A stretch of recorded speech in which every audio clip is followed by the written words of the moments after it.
Oregon Trail was not only a road westward, it was a road into the unknown. When the sun sank behind the endless prairie, the world transformed. Shadows stretched long across the ruts, and every creak of a wagon wheel seemed louder in the silence. In the dark, wolves howled, coyotes cried, and rumors whispered of spirits that roamed the night. For families huddled by a dim fire, fear was as real as hunger.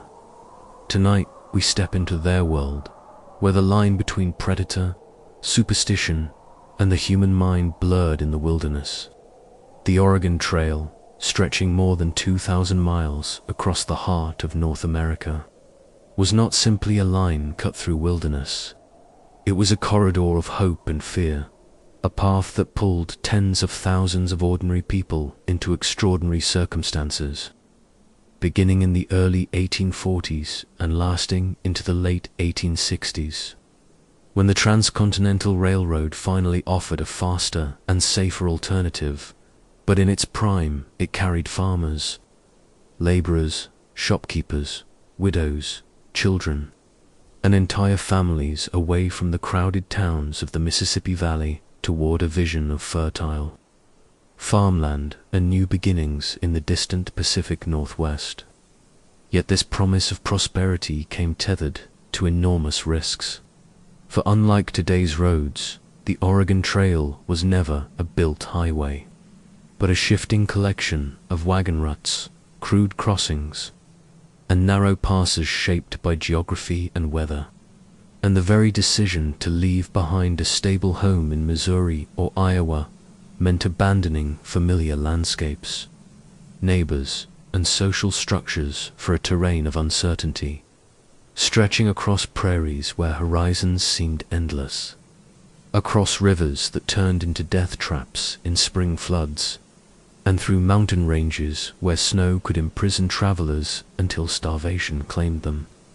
And while the average emigrant had read glowing reports in newspapers and guidebooks about Oregon's fertile valleys, rich timber, and mild climate, the harsh truth was that many of these accounts were exaggerated, written to encourage settlement or commercial trade, so that the mindset of pioneers at the outset was one of cautious optimism, fueled by a mixture of ambition, religious faith, and economic desperation.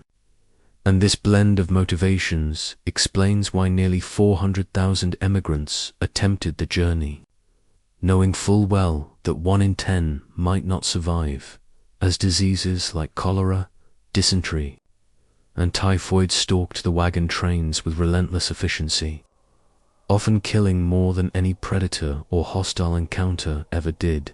And yet the call of land ownership, in a nation where eastern farmland was becoming scarce and expensive, was irresistible, particularly after the United States and Britain settled their territorial dispute over Oregon in 1846, creating the legal framework for American settlers to establish farms under federal land policies.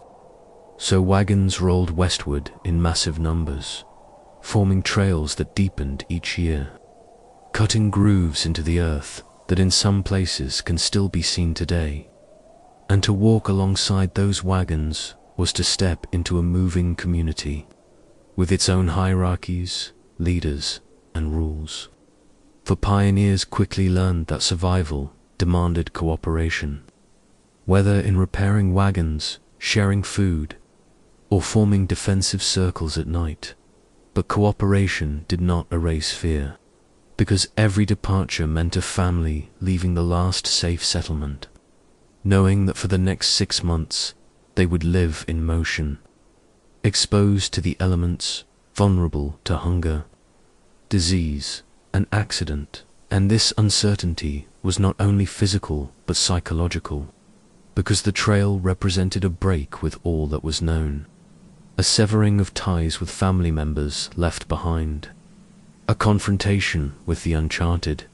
And as each wagon crossed the Missouri River, emigrants faced a wilderness described by some as empty, though in truth it was deeply inhabited by native nations.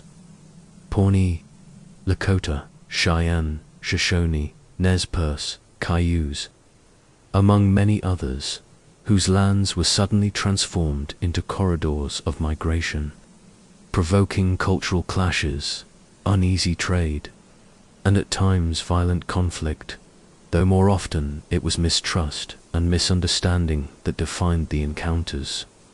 Yet even where relations remained peaceful, emigrants carried fears, fueled by rumors and prejudice, that made nights around the campfire feel more precarious.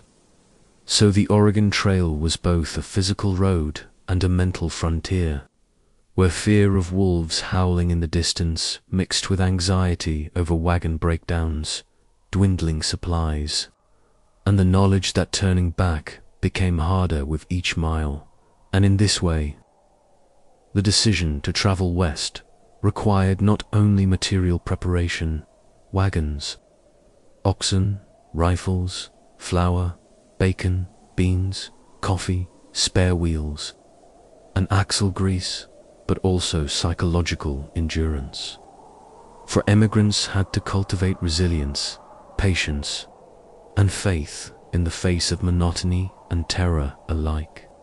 And contemporary diaries reveal this mental strain clearly, with travelers writing of the heartbreak of graves dug beside the trail, often for children, marked hastily with boards that weather soon erased, while other notes record moments of awe, describing sunsets over the Platte River or the grandeur of Chimney Rock rising from the plains, moments when hope balanced despair. And it is in this balance that the essence of the Oregon Trail lies.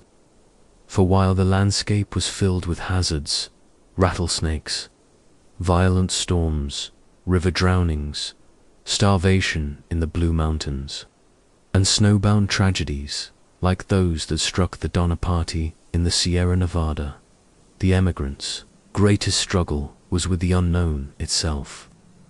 The gnawing uncertainty of what lay beyond each horizon, each pass, each crossing, so that the road into the west became a mirror reflecting the fears, ambitions, and endurance of a young nation in motion, driven by the ideology of manifest destiny, the belief that Americans were destined to spread across the continent, yet for the individuals who lived it, manifest destiny was not a political slogan, but a question of survival, measured in broken wheels, graves by the roadside, and the endless rhythm of boots and hooves pressing westward, day after day, into a future that could promise abundance or annihilation.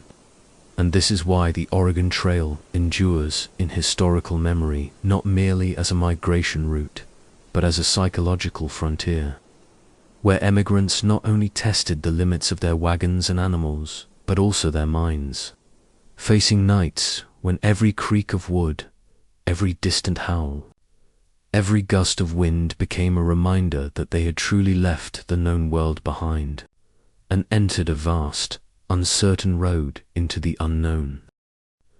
As the sun lowered over the vast plains of North America, the Oregon Trail transformed from a road of motion into a theater of silence, where the routines of travel gave way to the uncertainties of the night.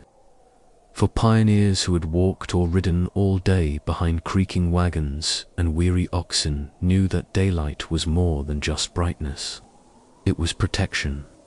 And when the sky burned with the last colors of sunset, there came a collective urgency to establish camp before darkness made even the simplest tasks perilous. And so wagon masters would call halts along rivers, near groves of cottonwood, or on open prairie where grass could feed livestock.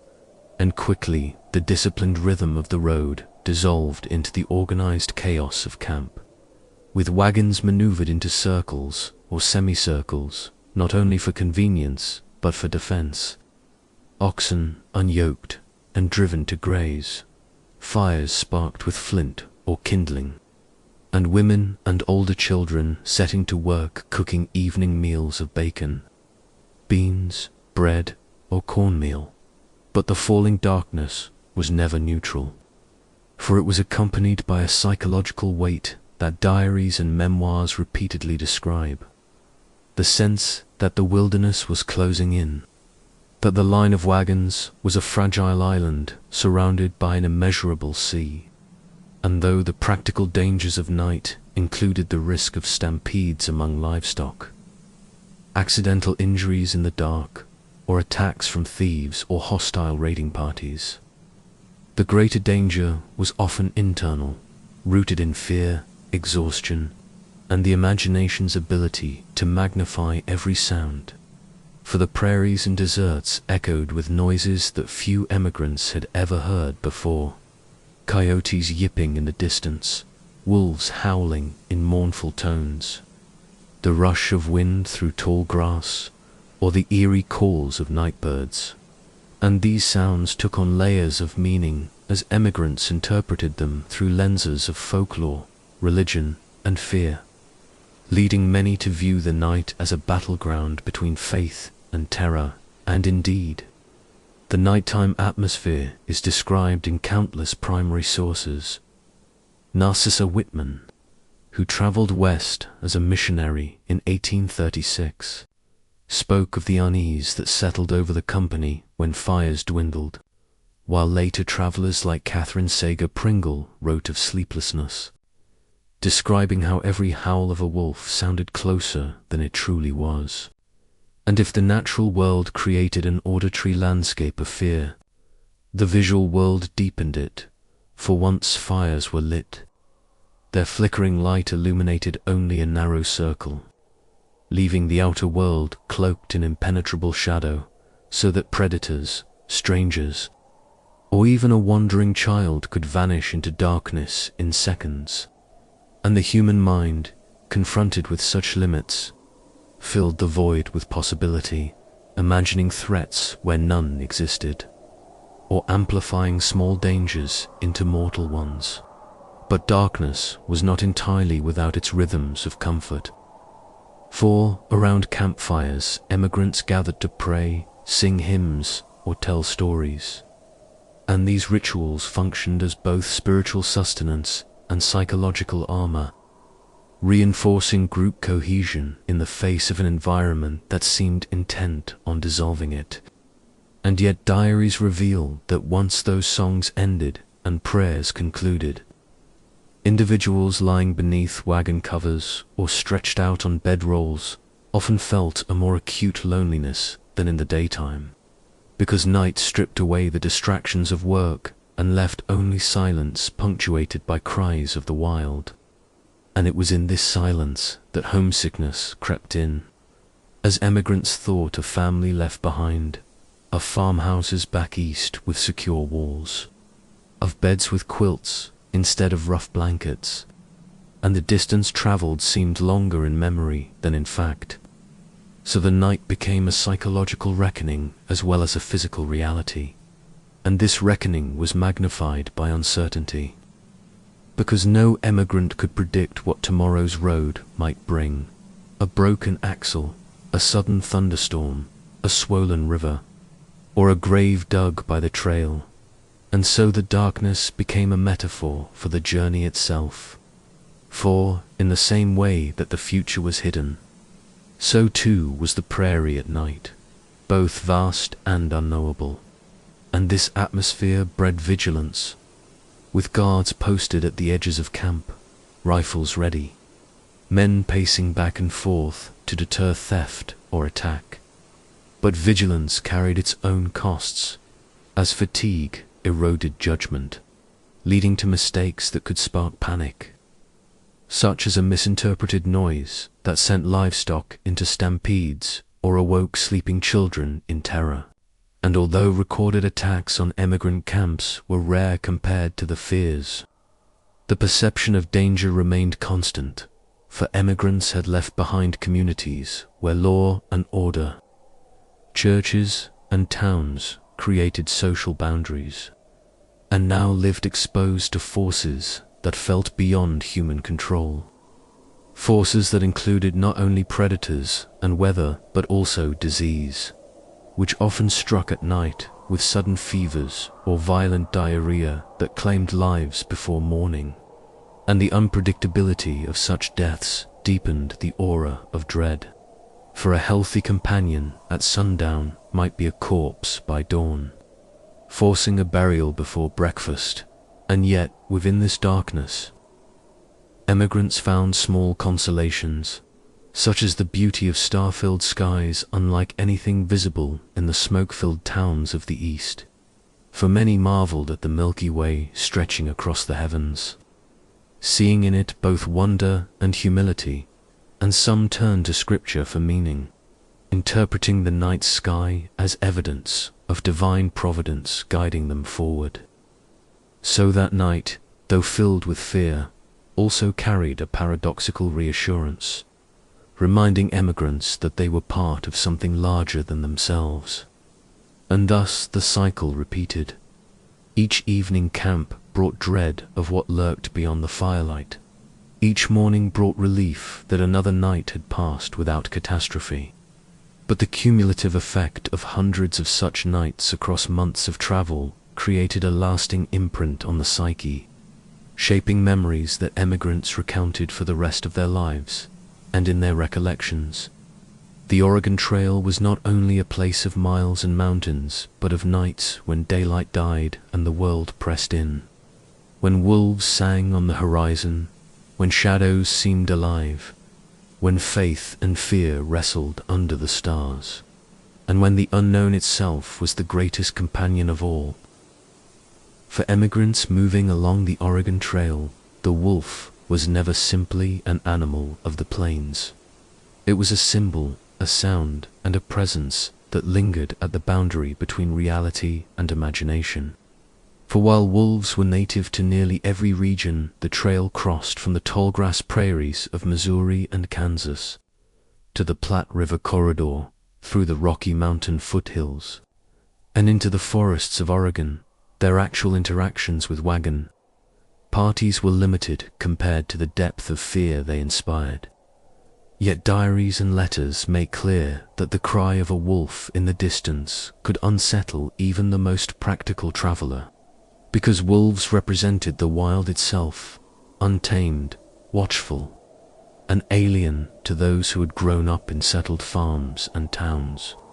And this cultural symbolism was rooted in centuries of European tradition, where wolves had been cast as villains in folklore, fairy tales, and scripture, portrayed as threats to livestock and children, and carried across the Atlantic into the imaginations of emigrants, who often described wolves in their journals not as creatures to be studied but as forces to be endured.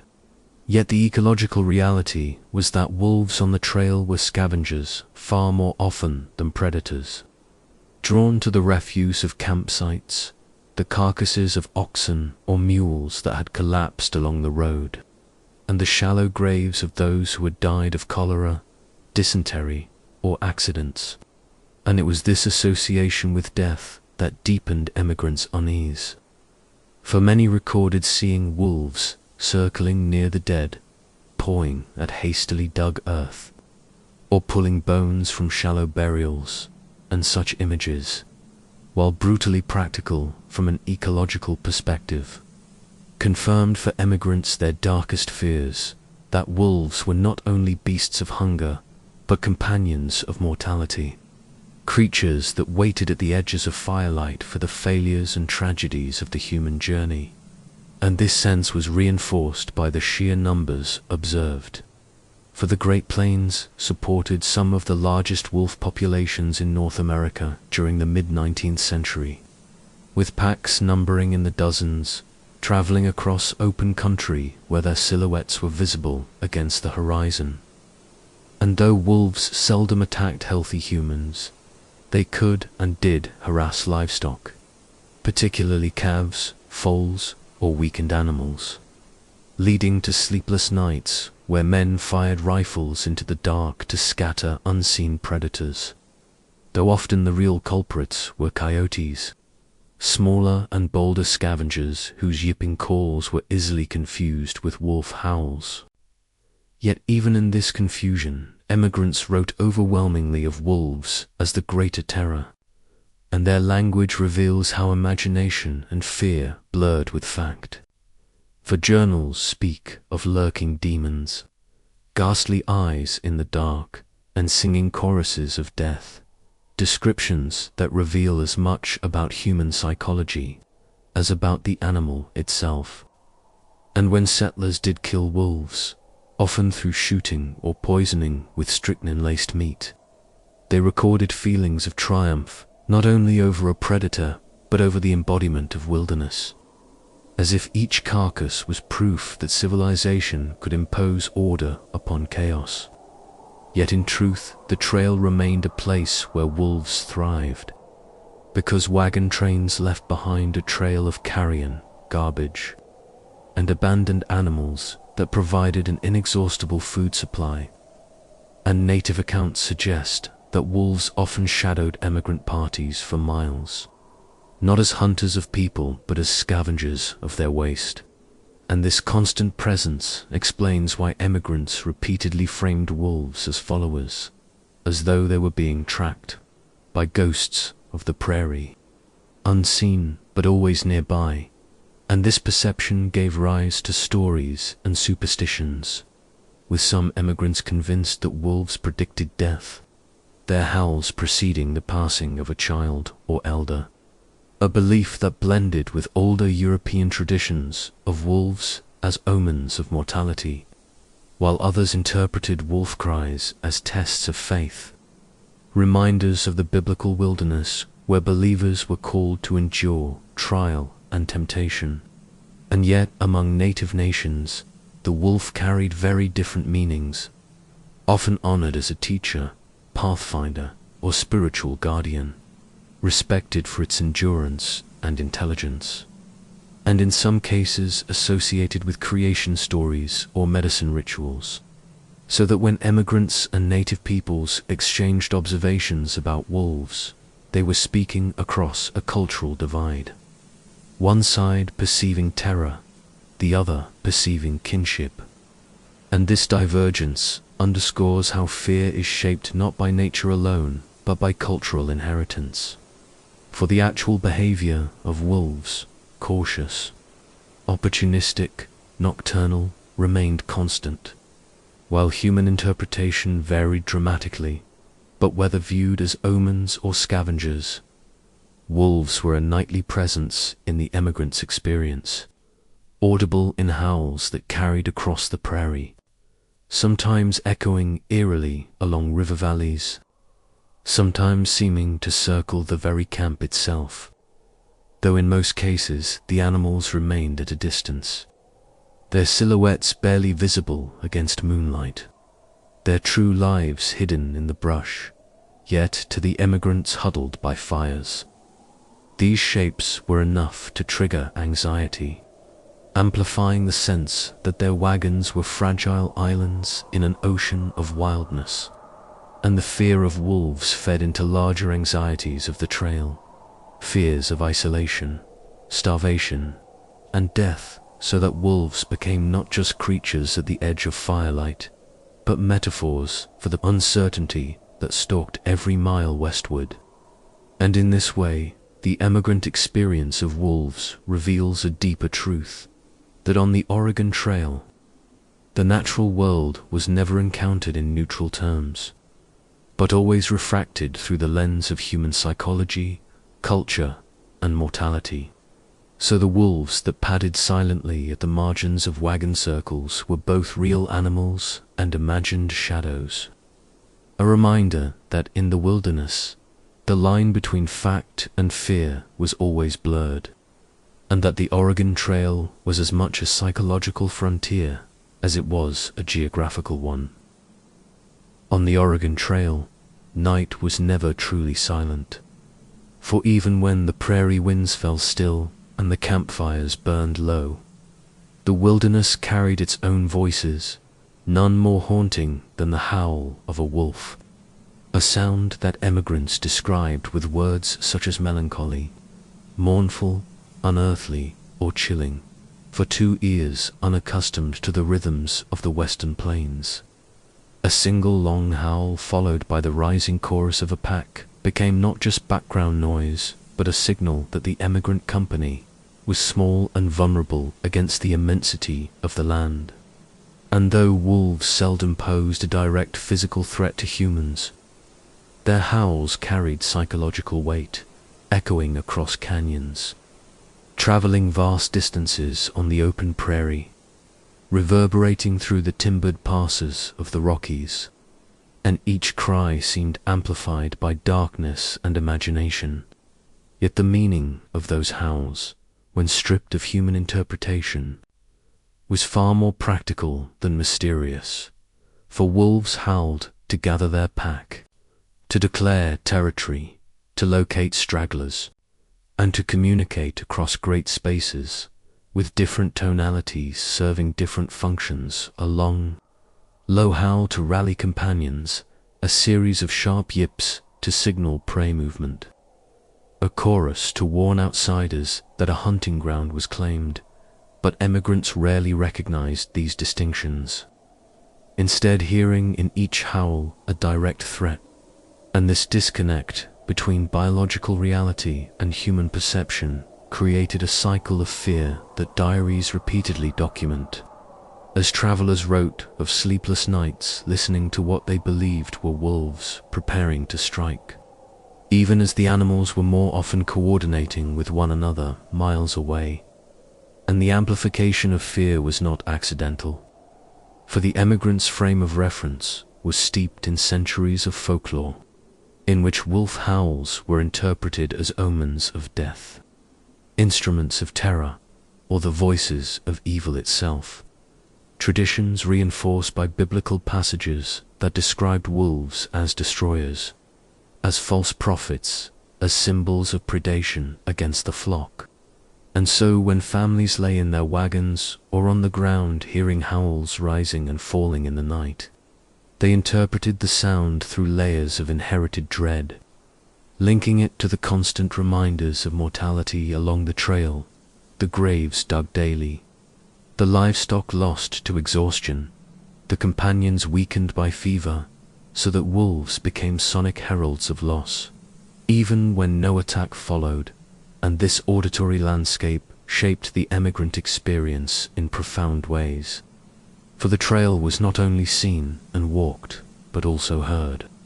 And sound carried its own power to unnerve or to comfort, depending on context, for the crackle of a fire reassured. The creak of wagon wheels promised continuity. The clatter of pots and pans signaled community. But the howl of a wolf stripped all that away, reminding emigrants that beyond the circle of light lay an order they could not control. And this vulnerability was magnified by the sheer reach of sound, for wolves on the Great Plains could be heard for miles. Their calls carried on winds across distances so vast that emigrants often misjudged proximity, believing the animals to be at the edge of camp when in reality they might be far away. Yet the inability to measure distance only deepened the unease, making every sound feel immediate, every note a possible warning. And so emigrants often responded with gunfire, discharging rifles into the night as much to reassure themselves as to deter predators, an act that diaries record again and again, with phrases like "fired to quiet the cries" or "sent them away with lead," though such efforts were often futile, since wolves rarely altered their behavior for long, returning once the noise subsided. And in this way the nightly chorus became a kind of ritual tension, repeated from Missouri to Oregon, woven into the very rhythm of the journey. And for emigrants who survived and later wrote of their experience, wolf howls often remain some of the most vivid memories, described with as much detail as mountain ranges or river crossings, suggesting that the auditory imprint of fear endured even when the physical threat was minimal. Yet it is also important to recognize that not all responses were rooted in dread. For some emigrants marveled at the beauty of the sound, recording in letters or journals the strange majesty of voices carried across starlit plains. And in these cases the howl was interpreted not as an omen, but as evidence of the vastness of creation, a reminder of wilderness untamed, and native nations who lived along the trail brought still other interpretations, often understanding howls as natural communication, as the language of a respected animal, sometimes even as a spiritual signal or ancestral presence. And this diversity of interpretation underscores how meaning was layered onto sound by culture.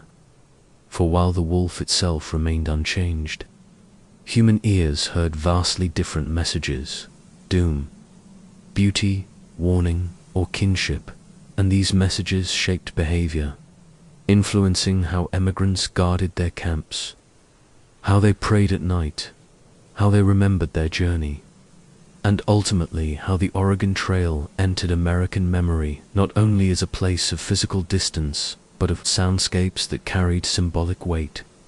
And so when we read their diaries today, we encounter not just the geography of a continent, but the acoustic frontier of the 19th century, where the voice of the wolf was both a biological signal and a psychological mirror, amplifying emigrants' deepest fears of exposure, helplessness, and mortality, yet also revealing their capacity to endure, to frame terror as trial, and to move forward despite the cries that echoed each night, fading into silence only with the arrival of dawn. When emigrants gathered around the fire at night on the Oregon Trail, the flicker of flames did more than warm hands or cook meals. It became a stage upon which memory, superstition, and faith converged. For in the darkness of the prairie, with wolves howling in the distance and silence pressing in from every side, the human imagination sought explanation, meaning, and comfort. And so stories were told, stories of spirits wandering the plains, of omens read in the stars, of divine signs revealed in storms or animal cries, stories that connected the emigrants' fragile existence to a larger framework of belief. For many of these pioneers carried with them traditions rooted in European folklore, frontier superstition, and Christian scripture, which colored how they interpreted each shadow beyond the firelight. And though few emigrants admitted to believing in ghost stories outright, diaries reveal how deeply these tales shaped nightly conversation. For accounts describe mothers warning children not to stray beyond the wagons after dark, lest spirits catch them, or men repeating tales of glowing lights seen along the Platte River, explained alternately as swamp gas, lanterns of lost travelers, or souls of the dead wandering restlessly, and when disease swept through wagon trains, as cholera did in epidemic waves during the 1840s and 1850s, sometimes killing dozens in a single company. The line between illness and the supernatural blurred, with some emigrants convinced that sudden death in the night was foreshadowed by strange cries of animals or unnatural stillness in the air. And these beliefs were not isolated but deeply cultural, for settlers came from backgrounds steeped in omens, a barn owl's call as a warning of death, a halo around the moon as a signal of storms, a dream of snakes as a sign of betrayal.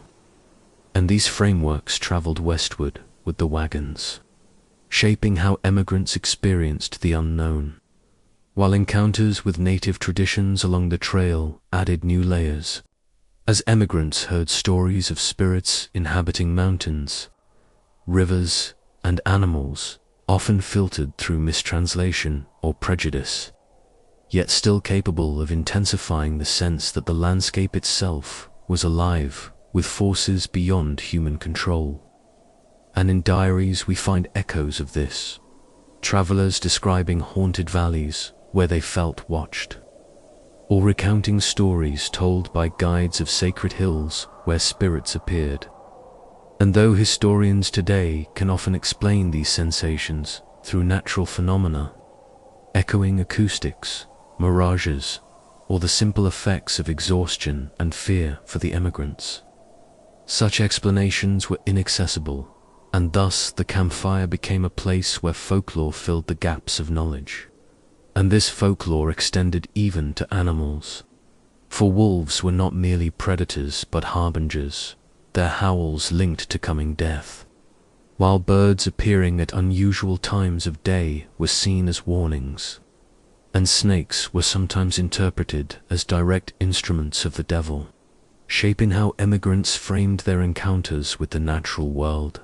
And yet within these stories there was also solace, for telling tales by the fire-created community, transforming fear into narrative, dread into a shared ritual of words. And many emigrants leaned on scripture during these sessions, reading aloud from Bibles or hymnals, interpreting omens not as pagan warnings but as divine tests, framing each unexplained event as part of God's plan, which gave meaning to suffering and reassurance in uncertainty. And this interplay of superstition and faith defined the psychological frontier as much as the physical one. For while wagons rolled westward across measurable miles, minds wandered through unseen landscapes of belief, where the world was populated not only by rivers, hills, and animals, but also by spirits, signs, and invisible forces. And in this way, the Oregon Trail became both a migration and a pilgrimage, a journey through geography and imagination alike, where folklore served as a survival tool, providing frameworks to interpret the inexplicable, to explain sudden death, to bind communities through shared narrative, and to give emigrants a sense of order amid chaos. And though modern history emphasizes broken axles, river crossings, and mountain passes, the diaries and letters remind us that for those who lived the trail, the nights by fire were as defining as the days on the road. And the folklore that emerged, ghosts wandering the prairie, omens in the cries of wolves, signs in the stars, became enduring parts of the cultural memory of the West, passed down in stories long after the trail itself faded into history. A reminder that human beings, when confronted with the unknown, will always weave narrative to make sense of fear, and that the Oregon Trail was as much a theater of imagination as it was a corridor of migration. On the Oregon Trail, when exhaustion finally overtook emigrants after days of walking 15 to 20 miles across prairie, desert, or mountain pass, sleep was never merely rest but another frontier. For in the dirt beneath wagons or on blankets spread across open ground, the body sought recovery while the mind remained unsettled, carrying into dreams the fears, longings, and traumas of the road. And diaries from the 1840s through the 1860s make clear that sleep was haunted by more than coyotes and wolves at the edge of camp. For emigrants recorded visions, nightmares, and strange impressions that they interpreted as messages, warnings, or divine signs. And these experiences reveal how the psychology of migration was as important as its geography. For emigrants lay down each night surrounded by uncertainty, having left homes behind, unsure if they would ever see familiar faces again. And this sense of uprootedness surfaced in their dreams, which often mixed memory and dread in vivid ways, with some diarists describing dreams of family members beckoning them back east, while others recounted night terrors of drowning in rivers before their wagons ever reached them, or of snow burying their camp before they had even reached the mountains, anticipatory visions shaped by fear of what lay ahead. And in an era when dreams were often interpreted as spiritual communication, such visions were rarely dismissed as meaningless. For emigrants steeped in biblical traditions, and folk beliefs saw dreams as potential warnings, with accounts describing how a dream of death was treated seriously the next morning, sometimes influencing decisions about travel or rest. And when combined with the exhaustion, hunger, and dehydration of the trail, these visions blurred the boundary between waking and dreaming, producing episodes of delirium that emigrants sometimes described in religious terms, as when feverish travelers claimed to see angels, hear voices, or glimpse lights in the sky, all of which were interpreted by their companions not as hallucinations but as revelations, further entrenching the sense that the night carried mystical weight.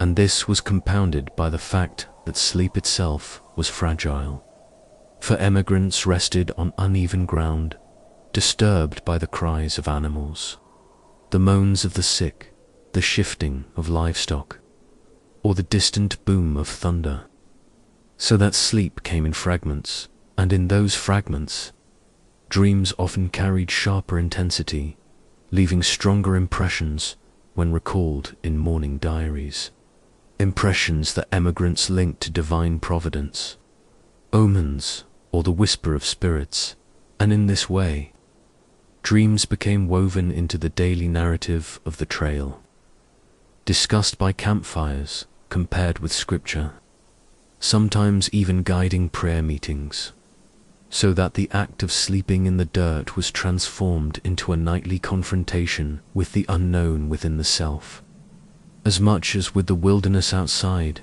And this was not unique to Euro-American emigrants, for native traditions along the trail also recognized dreams as spaces of power, with many tribes placing great significance on visions encountered during sleep, linking them to guidance, hunting success, or warnings from ancestors. And though emigrants rarely understood these traditions in depth, they sometimes heard fragments from interpreters or guides, adding another layer to the aura of dream-filled nights. Yet, even without cultural transmission, the universality of dream experiences made the trail a place where visions flourished, for deprivation, fear, and fatigue created conditions ripe for vivid and disturbing imagery. And emigrants' records show recurring themes: dreams of falling, dreams of being pursued, dreams of being lost in endless plains with no horizon, images that reflected the physical realities of the journey while heightening them through imagination. And for those who lost companions to sudden illness, dreams of the dead often followed, interpreted as the departed reaching back from the beyond. And these encounters deepened the emotional toll of grief, keeping memories alive but also magnifying sorrow. And when viewed together, the dreams of emigrants reveal the trail not only as a road across land but as a stage for the subconscious, where minds processed terror, longing, and faith in ways that defied rationality, leaving behind accounts that remind us that history is not only measured in miles and deaths, but in visions that shaped how emigrants endured the unknown. For to dream in the dirt was to encounter both fear and resilience, to wrestle with the unseen just as surely as with rivers, mountains, and storms. And this is why dreams recorded along the trail remain powerful historical documents, not because they predicted the future, but because they reveal how emigrants understood their place in a world where control was fragile, mortality was near, and sleep itself became another road into the unknown. For emigrants on the Oregon Trail, the threats that haunted their nights were not always those that prowled beyond the firelight. For while wolves, coyotes, and the occasional grizzly were real presences on the prairies and in the mountains, the most persistent predators were those conjured by the mind itself, born of fear, exhaustion, and uncertainty, shaping how emigrants interpreted the dangers around them. And diaries reveal that mental strain was as relentless a companion as hunger or thirst, for families traveling thousands of miles were constantly exposed to reminders of mortality. The sight of fresh graves by the roadside, the knowledge that a fever could turn deadly within hours, the creak of a wagon wheel that might break and leave them stranded, and these anxieties found expression in both waking thoughts and nocturnal terrors, so that the very landscape became a canvas onto which emigrants projected their fears, describing in journals how the endless prairie seemed to swallow sound, how distant shapes in the twilight looked like approaching raiders, how the cries of coyotes became voices calling their names.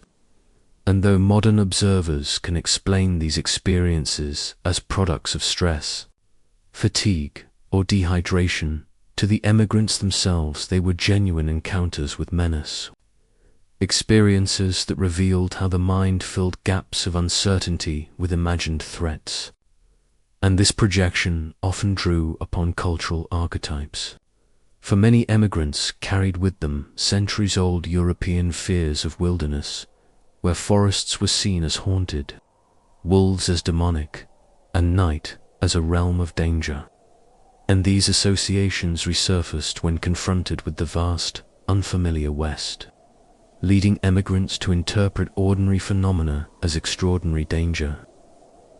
Yet the predators of the mind were not only drawn from folklore, but also from the immediate conditions of the trail. For when livestock weakened, emigrants feared starvation. When a child coughed at night, parents feared cholera. When thunder rolled on the horizon, they feared floods. And these fears could multiply in the quiet of darkness, producing a kind of collective anxiety that rippled through wagon trains, spreading faster than facts. As one person's interpretation of a sound as an approaching wolf pack might be repeated until an entire camp lay sleepless with rifles at the ready, only to discover the next morning that the cause was wind in the grass.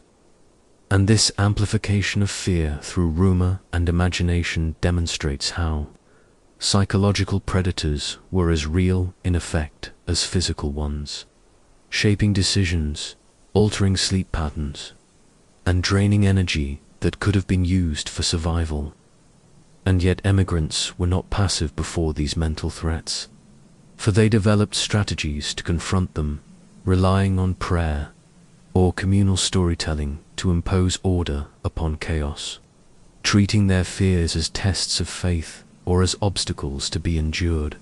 But even with these defenses, the predators of the mind remained relentless, particularly for children, who recorded in simple diary entries their belief that wolves or spirits watched them at night, or that the wind carried voices, and for women, who often shouldered the burden of nursing the sick and grieving the dead. Fear took the form of anticipatory grief, a dread of losses yet to come, magnified by the ever-present graves that lined the trail, each one a reminder that their own families might be next. And so the Oregon Trail became a theater of internal conflict, where emigrants struggled not only against rivers, mountains, and disease, but against their own imaginations, which magnified threats and stripped sleep of peace. And in many ways this struggle was the most universal, for while only some faced animal attacks or violent conflict, all faced the predators of the mind, enemies that stalked them daily and nightly without cease. And it is in this sense that the Oregon Trail must be understood not merely as a geographic route, but as a psychological frontier, where emigrants learned that survival depended not only on endurance of body, but on mastery of fear. For those who allowed predators of the mind to rule them risked despair, breakdown, or paralysis, while those who found ways to interpret, resist, or channel their fears could push forward, mile by mile, into the unknown. And this constant confrontation with invisible predators left a deep mark on emigrants' memories, shaping how they later told the story of the trail, often emphasizing the nights when they felt hunted not by wolves but by dread itself. And through these recollections we glimpse a truth as enduring as any physical hardship. That, in the wilderness of the Oregon Trail, the fiercest adversaries were often those carried within, unseen but ever present, reminding us that history is not only a chronicle of events, but a record of human minds under pressure, seeking meaning, security, and survival in a world that felt vast, hostile, and uncertain. If wolves embodied dread at the edge of firelight, then coyotes were the persistent chorus of the Oregon Trail, their high-pitched yips and rapid calls carrying across the prairies in a sound that emigrants often found more unnerving than the deeper, solitary howl of the wolf, for the coyote's voice was shrill, mocking, and constant, seeming to encircle camps at night, rising and falling in bursts that made sleep difficult and lent an eerie sense that the emigrants were being watched and laughed at by invisible tricksters. And diaries from the mid-19th century are filled with references to these cries, described as wild screaming, demon-like laughter, or hellish music for two ears unaccustomed to the sound. Coyotes seemed less like natural animals and more like supernatural presences haunting the night. And this impression was reinforced by their behavior, for unlike wolves, which tended to avoid humans and remain at a distance, coyotes often came close to camps, scavenging scraps of food, stealing bits of cloth or leather, and circling livestock herds in search of a weak or unattended calf. And their boldness made them both nuisance and symbol, for they represented the persistence of the wilderness even in the face of human presence, a reminder that emigrants were intruders into an ecosystem that had long adapted to survival. And in the folklore of native nations across the West, the coyote was not merely an animal but a figure of immense cultural significance, appearing again and again as a trickster, a teacher, and sometimes a destructive force, embodying contradiction and cunning. And while emigrants rarely understood these traditions in depth, the behavior of coyotes seemed to confirm their reputation as sly and mischievous, for they darted in and out of sight, appeared suddenly at the edges of firelight, or followed wagon trains with a persistence that suggested intelligence. And emigrants often cursed them, shot at them, or set dogs against them, yet found them remarkably difficult to kill, a fact that only deepened the impression of resilience and cunning. And while wolves were feared as predators, coyotes were despised as pests, creatures that thrived on human refuse and seemed to take pleasure in tormenting emigrants with their cries. And yet, behind this perception lay an ecological truth. The coyote was one of the most adaptable species on the continent, capable of surviving on insects, rodents, carrion, and scraps. And the passage of thousands of wagons created a corridor of opportunity, providing coyotes with food sources in abundance, from dead livestock to discarded flour sacks. And thus the Oregon Trail, for emigrants a road of hardship, became for coyotes a highway of survival, reinforcing their reputation as opportunists and tricksters, always finding a way to endure. And this endurance gave them symbolic weight in the emigrants' imagination. For too many, the coyote represented not only nuisance but mockery, as though the wilderness itself was laughing at human ambition, echoing back their fragility with each shrill chorus at night. And when combined with exhaustion, hunger, and fear, these cries could feel unbearable, pressing upon the nerves of emigrants already stretched thin, leading some to write of sleeplessness, irritability, and despair, showing how the coyote's impact was not measured only in stolen food but in the erosion of morale. And yet, in some diaries, there is also a note of wonder, for emigrants occasionally described the strangeness and beauty of the sound, unlike anything they had heard in the settled East. And though many framed it in terms of fear, a few recorded it as part of the grandeur of the plains. Another reminder that the land they crossed was vast, alive, and beyond their control. And in this duality, nuisance and marvel, trickster and survivor, the coyote left its mark on the emigrant experience, not as the great predator of legend, but as the voice of the night, filling the silence with a chorus that reminded pioneers of their vulnerability and their intrusion. And in doing so, the coyote joined the wolf as one of the central animal presences of the Oregon Trail. Yet unlike the wolf, which was often exterminated as settlement advanced, the coyote thrived, its adaptability ensuring that it would outlast the wagons, the railroad, and even the eradication campaigns of later decades. And in this endurance lies a final irony, that the cries which unnerved emigrants each night were not only sounds of fear, but sounds of survival. The song of an animal that would remain when the trail was gone, when the graves were weathered away, and when the emigrants themselves were only memories. A reminder that the wilderness they sought to conquer had voices of its own, voices that mocked, endured, and sang in the dark. For emigrants on the Oregon Trail, the campfire was more than a source of light and heat. It was a psychological fortress, a fragile barrier between the known and the unknown, between the fragile circle of wagons and the wilderness pressing in from every side. For when the day's march ended and oxen were unyoked, when tired feet and aching backs longed for rest, the act of striking a spark and coaxing flame from dry wood became a ritual of survival, a moment when emigrants reasserted order against the vastness of the prairie. And diaries consistently reveal how central fire was to their sense of safety, describing the relief that came when flames caught and the darkness retreated, even temporarily.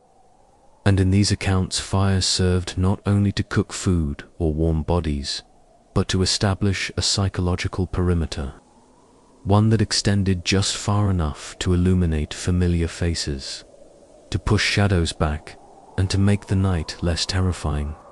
For though wolves, coyotes, and bears seldom attacked humans, the perception of their proximity was constant, and emigrants believed, often with justification, that fire deterred predators, its smoke and flickering light warning animals away.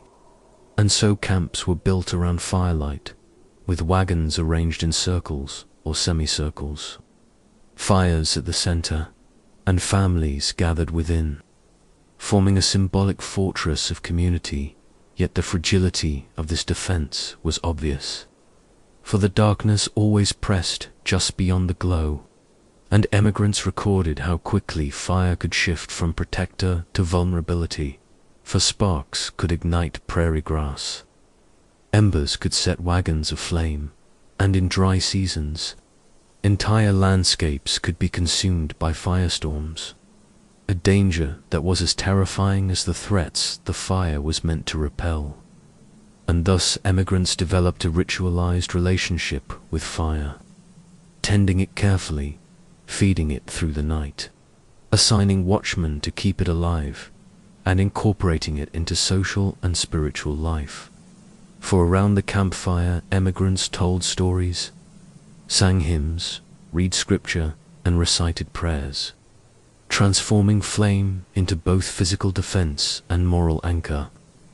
And this duality gave fire a symbolic weight that resonated deeply, linking it to older cultural traditions in which fire had long represented protection, purification, and the presence of the divine.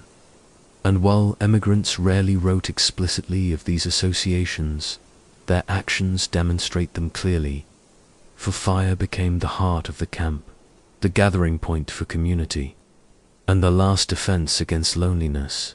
And in this role, It also carried political and social meaning, for decisions about routes, leadership, or discipline were often debated around fires, making it both fortress and council chamber, a place where the community defined itself against both nature and internal conflict.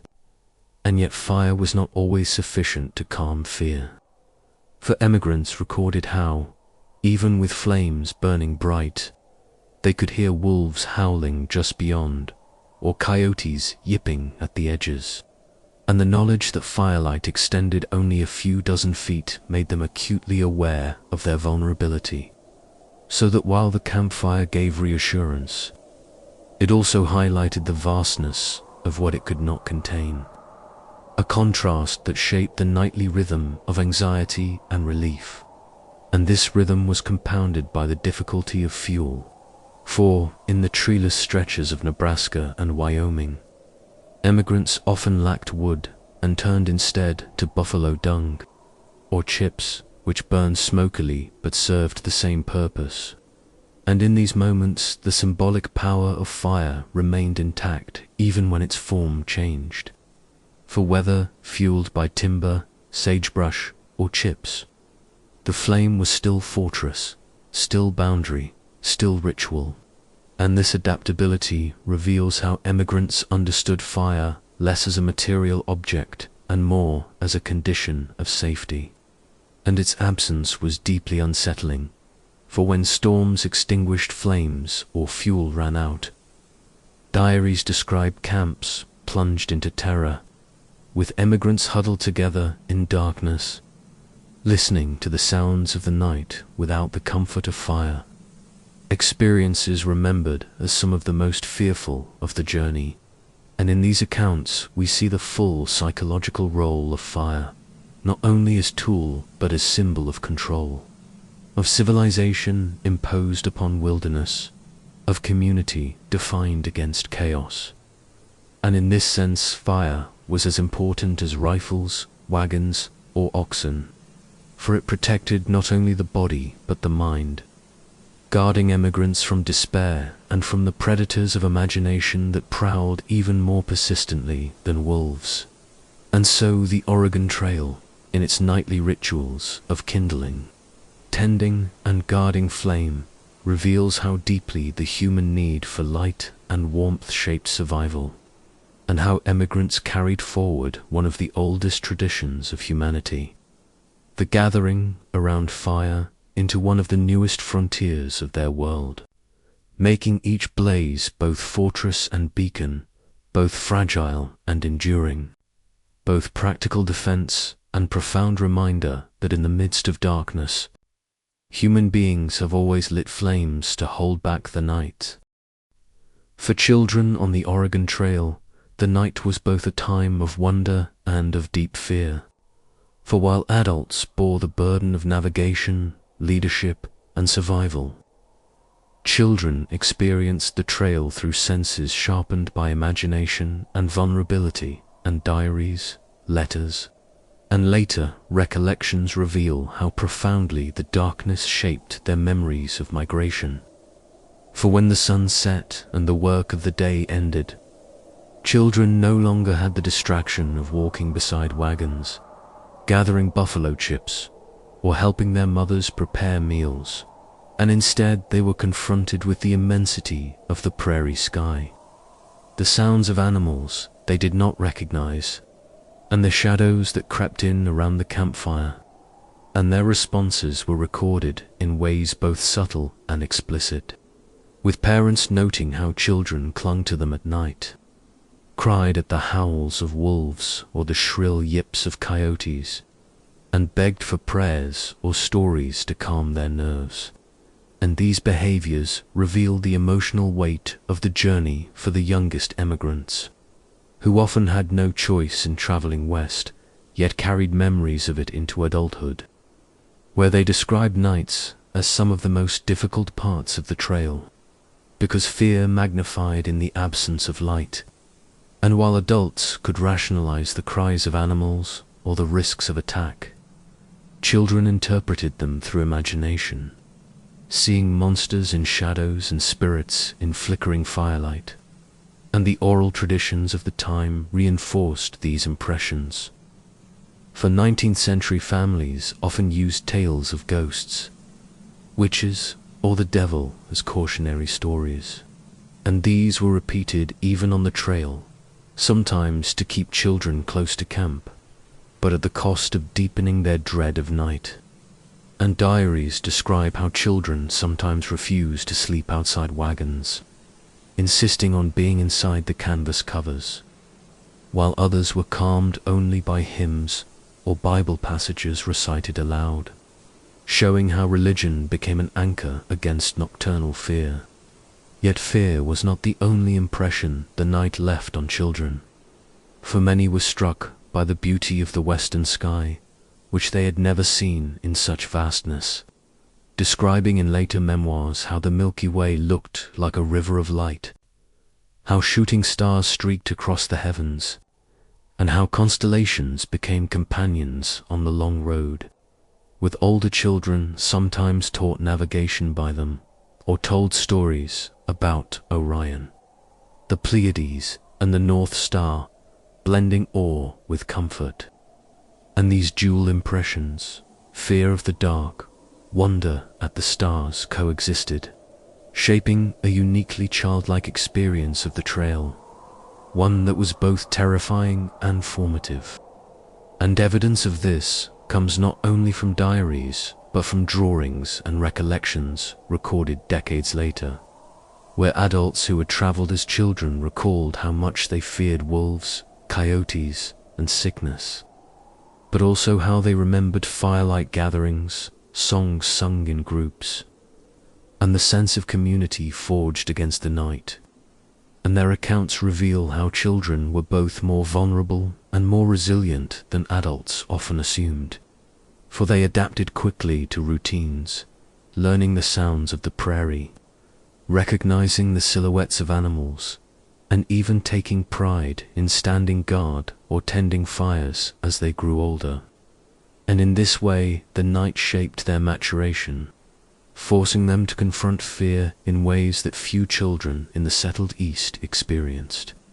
And the cultural context of 19th century America meant that these experiences were filtered through lenses of morality and religion. For parents often framed children's fears as trials of faith, encouraging them to trust in God's protection against the dangers of the wilderness. And some diaries record mothers leading evening prayers specifically for the safety of children, invoking scripture such as Psalm 23, "Though I walk through the valley of the shadow of death," to provide reassurance. And yet, despite these efforts, the toll of fear was visible, especially when death struck young travelers. For graves of children were among the most common along the trail, and survivors later recalled the terror of watching siblings sicken and die by lantern light, an experience that imprinted itself on their lifelong memory of the journey. And thus the night for children was not only a time of imagined threats, but of real confrontation with mortality. A confrontation softened only by the presence of family, community, and ritual. And when we study their experiences, we see that the Oregon Trail was as much an emotional frontier as a physical one, a place where children were shaped by fear, awe, and endurance, and where the night became both their greatest terror and their most enduring memory. A reminder that migration was not only about men and women seeking land, but about entire families with children at the heart of the journey, whose cries, laughter, and prayers echoed in the darkness, joining the howls of wolves and the songs of coyotes in the great chorus of the western night. On the Oregon Trail, death was not an exception but a constant presence, a shadow that followed every wagon. And while emigrants left their homes with dreams of fertile land and prosperity in the West, the reality was that nearly 1 in 10 never arrived, and the trail became lined with graves that testified to the scale of loss. For estimates suggest that as many as 30,000 to 40,000 people died between the 1840s and 1860s along the routes west. And though accidents, drownings, and occasional violence claimed lives, disease was by far the greatest killer, particularly cholera, which swept through wagon trains in devastating epidemics, striking with suddenness that left families helpless, as travelers who felt healthy in the morning could be dead by nightfall, buried in shallow graves before the camp moved on. And diaries reveal the horror of these moments, recording the grief of parents burying children, of husbands losing wives, of entire families broken apart. And in the nighttime hours, when the cries of the sick echoed across camp and lanterns flickered in wagons where the dying lay, death seemed to saturate the air, and emigrants described sleepless nights filled with groans, prayers, and the fear that disease might spread to the next bedroll. And when death came, it often did so without ceremony. For the urgency of survival demanded quick burials, graves dug by exhausted companions, sometimes beneath wagon ruts, so that passing wheels would erase signs of disturbance from animals, sometimes on hillsides where wooden markers could be planted, but more often in shallow soil with only a stone cairn to suggest the life lost. And these burials by night carried a particular weight, for the glow of lanterns and the whispers of prayer in the dark created scenes of grief seared into memory, with emigrants writing of tears muffled so as not to wake children, of hymns sung softly around graves, of the bitter knowledge that the camp would move on at dawn, leaving loved ones forever behind, and this unrelenting forward motion, the impossibility of stopping the journey for mourning, magnified the trauma, for emigrants could not linger, and so grief became compressed, folded into silence, emerging later in recollections as some of the most painful aspects of the trail. And alongside disease, other forms of death haunted the night, drownings during river crossings, often involving children swept away by currents, gun accidents, tragically common when tired men mishandled weapons, and animal-related injuries, from stampedes to oxen crushing travelers in the dark. And each of these tragedies left the camp shaken, particularly when they occurred under cover of night, when visibility was poor and panic spread quickly. Yet the most feared aspect of death at night was not only its suddenness, but the vulnerability it exposed. For emigrants believed that predators, particularly wolves and coyotes, lingered near camps to dig at fresh graves, and diaries confirm that in many cases this was true, with accounts of animals disturbing burials within hours, forcing families to redig or defend the resting places of their dead. And this grim reality deepened the association between wolves and death, reinforcing the sense that the night was inseparable from mortality. And yet, even in the midst of loss, emigrants found ways to frame death within cultural and religious meaning, for sermons were delivered, prayers recited, and scripture invoked, often emphasizing the idea of death as passage rather than end. And many families took solace in the belief that the West was not only a promised land of farmland, but also a spiritual promised land, where suffering and sacrifice on the trail would be rewarded. But even faith did not erase the psychological toll of burying loved ones by lantern light, nor the haunting knowledge that graves dotted the trail behind them, each one a reminder of fragility. And historians note that these deaths, while devastating, became part of the rhythm of the trail, accepted with grim endurance. For emigrants continued forward because they had no other choice. And this endurance reveals the dual character of the trail. It was a road of opportunity, but also a corridor of sorrow, where death was as common as hope. And nowhere was this more evident than in the night, when silence magnified grief, when shadows seemed to hold the spirits of the departed, and when emigrants lying awake were forced to contemplate not only their losses, but their own mortality, wondering if they too would soon be left behind in a shallow grave by the road.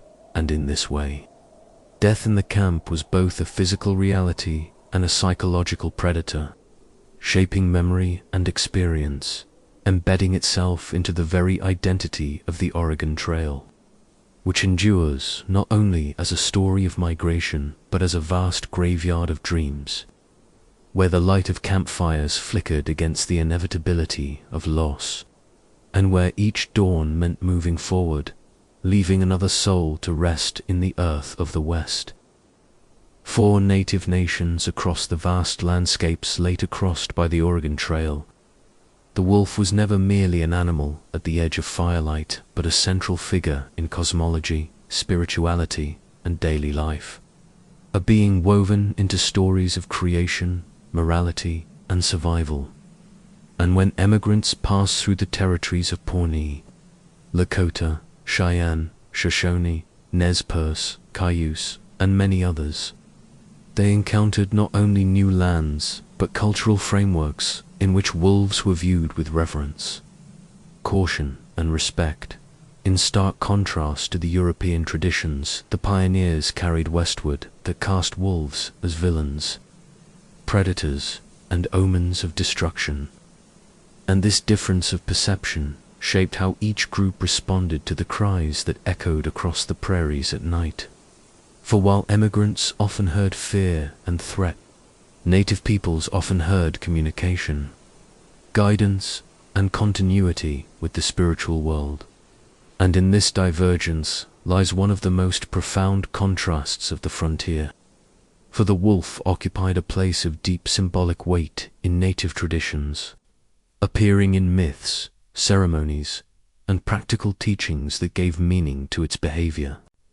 And among the Pawnee wolves were associated with power and kinship, often linked to the stars, for Pawnee cosmology described the wolf star as a guide across the night sky, and warriors sometimes took on wolf identities in ritual, wearing skins or invoking the animal's traits of endurance, cooperation, and cunning in battle.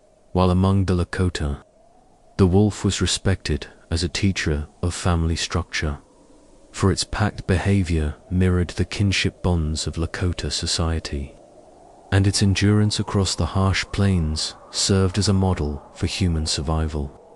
And elders told stories of wolves as scouts and protectors, beings who could sense danger before it came, while among the Cheyenne, wolves were understood as spirit helpers, mediators between the living and the spiritual world, appearing in visions to guide hunters or warriors, and their howls were interpreted not as threats but as messages, sometimes warnings, sometimes reassurances, depending on context.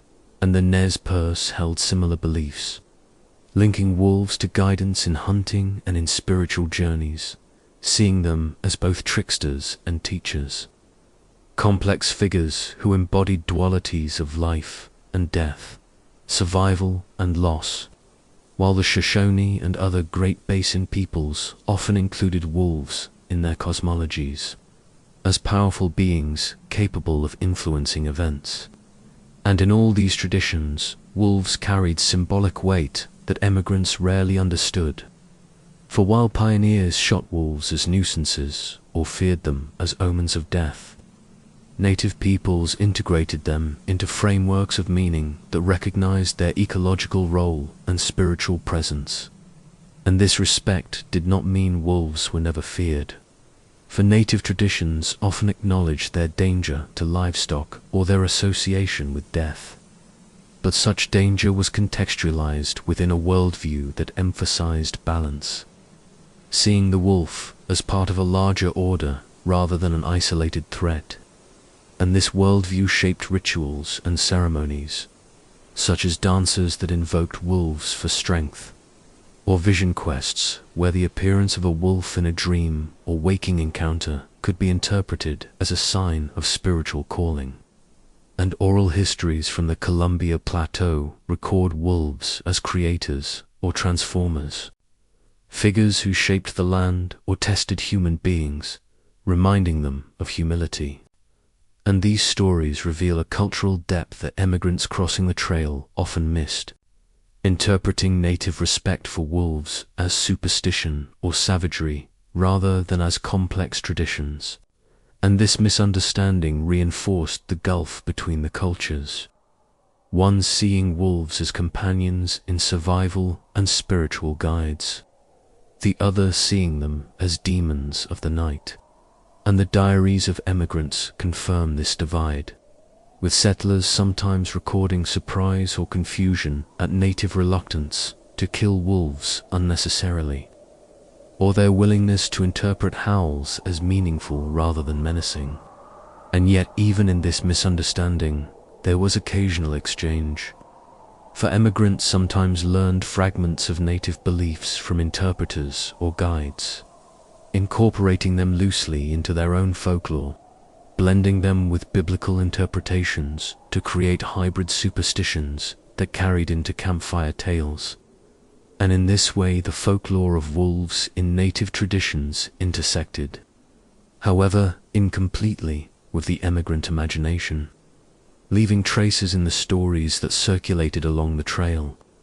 And today, when we examine the history of the Oregon Trail, it is crucial to recognize that it was not simply a corridor of movement for pioneers, but also a corridor of cultural encounter, where contrasting understandings of the natural world met, and the wolf stands at the center of that encounter, embodying the difference between fear and respect, between exile and kinship, between predator and teacher. And in the persistence of native traditions, we see how wolves were never erased from cultural memory, even as they were hunted nearly to extinction in the wake of westward expansion. 4 stories survived, carrying forward the sense of wolves as beings of intelligence, endurance, and meaning. And in this survival, we glimpse an enduring truth, that the howl heard at night along the trail carried not only across prairie grass and wagon circles, but across cultures, speaking different languages of fear and reverence, reminding us that history is not only about the march of wagons, but about the clash and coexistence of worldviews, and that the Oregon Trail was as much a landscape of ideas and symbols as it was of rivers and mountains. On the Oregon Trail, when the sun slipped beyond the horizon and shadows stretched across the plains, emigrants confronted a simple truth. Their safety depended not only on wagons and oxen, not only on prayer and firelight, but on vigilance. For the night introduced dangers both real and imagined, and so most wagon trains organized watchmen, men assigned to stay awake when others slept, to patrol the perimeter of camp, to listen for the cry of animals, the rustle of movement, the approach of strangers, or the creak of wagon wheels that might signal theft. And this nightly ritual reveals the precarious balance of life on the trail, for vigilance was as essential as food or water. And yet it was a resource constantly strained by exhaustion, because men who had walked all day, driven oxen, cut wood, or buried the dead were asked to take turns remaining awake, sometimes in shifts of 2 to 4 hours, standing guard with rifles in hand, pacing the darkness around the wagon circle. And diaries record the strain of this duty, describing heavy eyelids, stumbling feet, and the eerie loneliness of being awake when the rest of camp lay silent, with only the fire crackling and the distant howl of wolves to keep company. And while many nights passed without incident, the fear of what might happen in the absence of vigilance was strong enough to enforce the practice.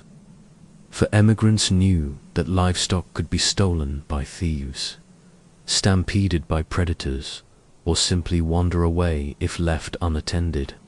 And oxen were the lifeblood of the journey, their loss capable of stranding entire families.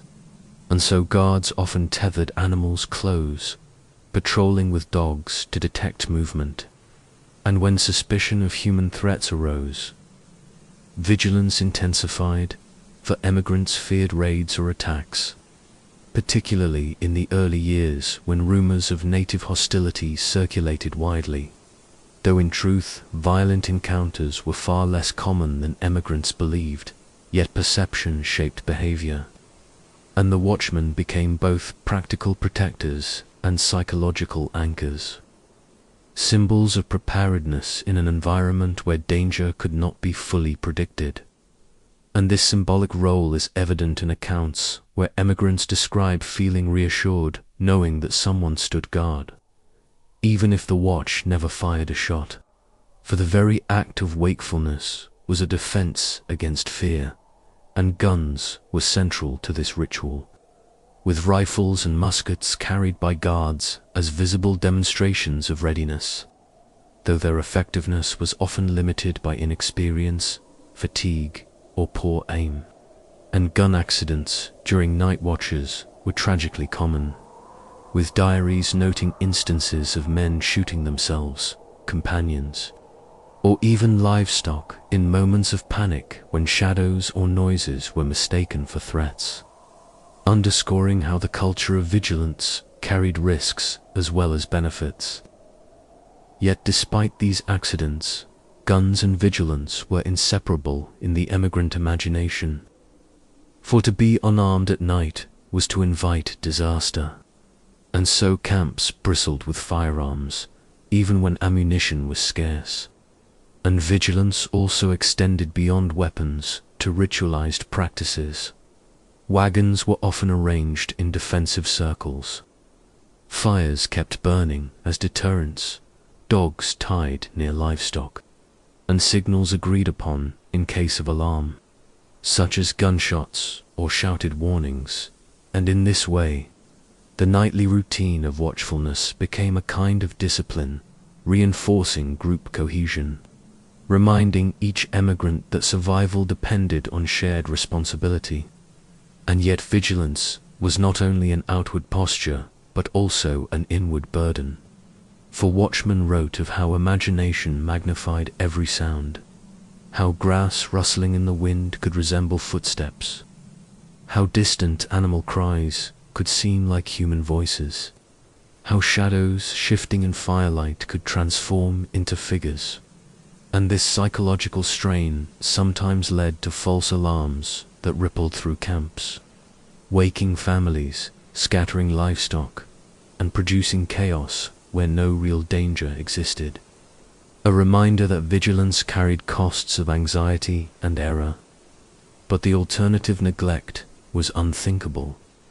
For emigrants told stories of wagons robbed in the night, of horses stolen, of oxen lost forever to predators, and such tales circulated widely, reinforcing the need for constant watch. And in this culture of vigilance, men were the primary guards, but women too participated in subtle ways, staying awake with sick children, listening for noises when husbands were exhausted, and ensuring that lamps or lanterns were trimmed to extend light through the night. And children sometimes absorbed these practices, learning from fathers how to hold rifles, from mothers how to stay alert. And in this transmission of watchfulness, the Oregon Trail forged habits of frontier life that endured in later settlements, where vigilance remained part of daily existence. And so, the watchmen of the trail were not only guardians of camp, but prototypes of a larger frontier ethos, embodying the belief that survival depended on self-reliance, readiness, and the constant scanning of horizons. And their nightly patrols illustrate how emigrants confronted the uncertainty of the trail with discipline and structure, transforming fear into practice, practice into ritual, and ritual into memory.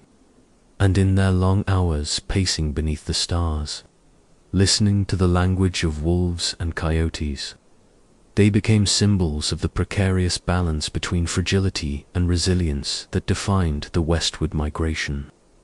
A balance maintained by weary men with rifles in hand, eyes searching the shadows, guarding not only livestock and wagons, but the very hope of reaching Oregon alive. For emigrants on the Oregon Trail, nights were rarely quiet, for even in the most desolate stretches of prairie or mountain pass, there was usually some sound: the restless shifting of oxen, the creak of wagons cooling after a long day of travel, the faint crackle of fires, the call of coyotes, or the distant howl of wolves. And though these noises often stirred fear, it was their absence, the moments when the land fell utterly silent, that many emigrants found most unnerving, for silence on the trail was not interpreted as peace, but as an omen, a void in which imagination flourished unchecked, and diaries capture this perception with striking regularity, describing nights when the prairie seemed to hold its breath, when not even the wind stirred the grass, when birds ceased to call and insects went still. And in such moments emigrants often felt surrounded not by emptiness but by unseen threat, as though danger lurked just beyond perception, waiting in the void. And this fear was rooted not only in instinct but in cultural tradition.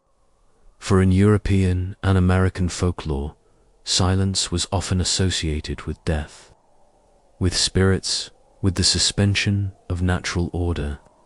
And so emigrants carried these associations westward, interpreting stillness as a sign that something unnatural was near. And this interpretation was reinforced by lived experience, for silence often did precede danger. Before storms, animals quieted; before stampedes, herds stiffened in stillness; before attacks, both human and animal, there was often a lull. And so emigrants learned to fear the absence of sound as much as its presence, writing of their unease in language that reveals how silence magnified vulnerability. For when there were no noises to anchor the senses, every creak or flicker became exaggerated, and the imagination rushed to fill the void with possibilities: raiders approaching unseen, predators crouching in the grass, or spirits passing invisibly through camp.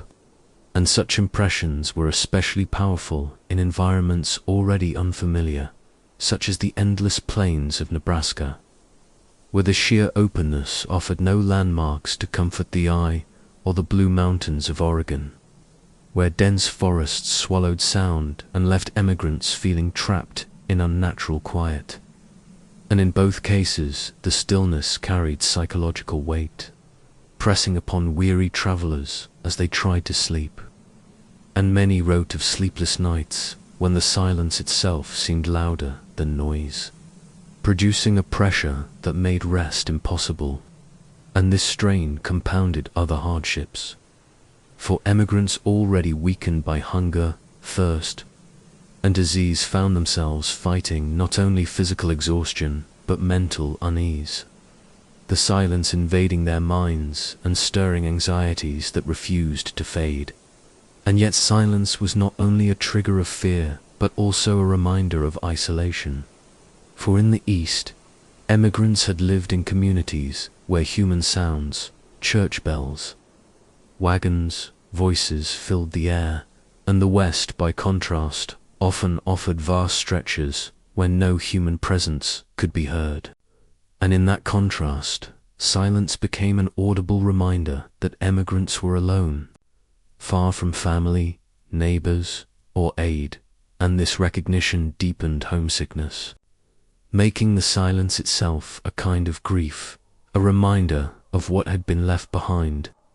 And while some emigrants found spiritual meaning in silence, interpreting it as an opportunity for prayer or communion with God beneath the star-filled sky, even these interpretations often carried undertones of unease, for the quiet felt charged, not neutral, as though the land itself was listening, watching, holding back its voice.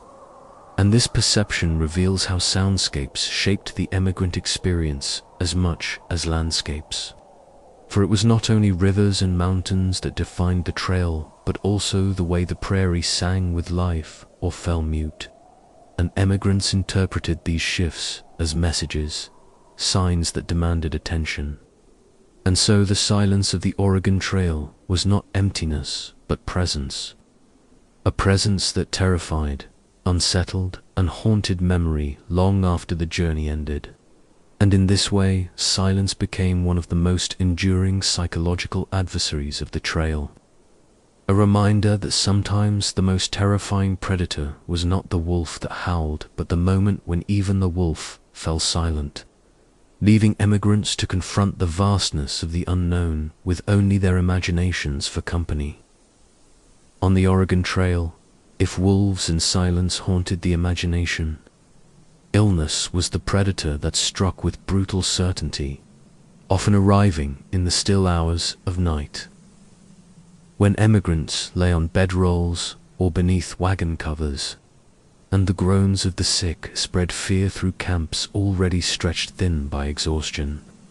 For disease was the greatest killer of the westward migration, far surpassing accidents or violence, and its symptoms often revealed themselves most acutely after dark, when fevers rose, delirium set in, and families confronted the vulnerability of their loved ones by the dim light of lanterns and campfires. And among the many afflictions, none terrified emigrants more than cholera, the scourge of the trail in the 1840s and 1850s, which could kill within hours, beginning with cramps and diarrhea in the afternoon and ending with death before dawn, leaving survivors to dig hurried graves at first light. And diaries record the horror of such nights, describing children watching parents convulse, spouses clutching one another in fevered hallucination, and the eerie quiet that followed a sudden passing, when grief had to be contained because the trail demanded constant forward motion. And cholera was not the only illness. Dysentery, smallpox, measles, whooping cough, and typhoid fever also stalked the wagon trains, striking especially hard among children whose immune systems were most vulnerable. And the terror of these diseases was magnified by the conditions of the trail. Poor sanitation, scarce clean water, and close quarters, which turned camps into breeding grounds for contagion. And when the sun went down, fear multiplied, because the night carried with it the uncertainty of survival. Emigrants unsure whether a companion who coughed, shivered, or cried out would live to see morning. And the psychological toll of these vigil nights was immense. For emigrants often wrote of lying awake, listening to the labored breathing of family members, unable to intervene, their prayers punctuated by dread.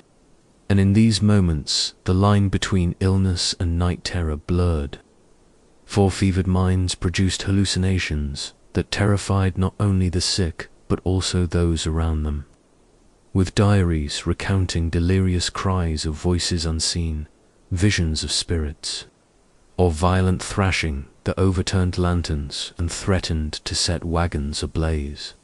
And emigrants interpreted these episodes through cultural frameworks that mixed medicine with superstition, sometimes attributing delirium to spiritual warfare, punishment for sin, or omens of imminent death, reinforcing the atmosphere of dread that already hung over the camp.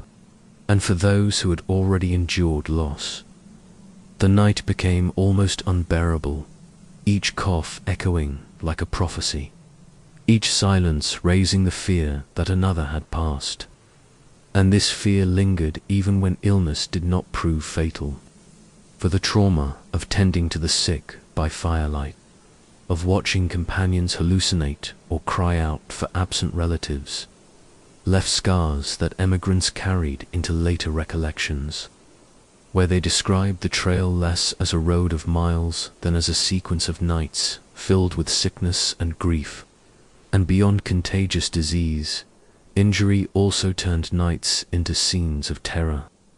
For broken bones, crushed limbs, or infected wounds often worsened after dark, swelling and fever setting in, with no doctors and few remedies available, leaving families to attempt crude treatments, poultices, bleeding, or laudanum under the glow of lanterns. Treatments that sometimes offered relief but often failed, and the groans of the suffering spread through camps like a secondary contagion, keeping entire families awake, heightening the sense that night was the enemy.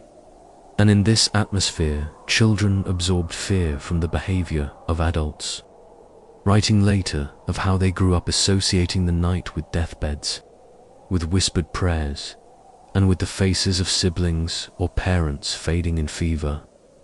And though emigrants leaned heavily on faith to endure these experiences, holding prayer meetings, reciting scripture, and invoking divine will, even the most devout recorded the profound dread of nights when illness stalked the camp. And their words make clear that survival on the trail was as much psychological as physical, requiring not only endurance of disease, but also the ability to withstand the terror of watching loved ones suffer and sometimes die in the hours before dawn.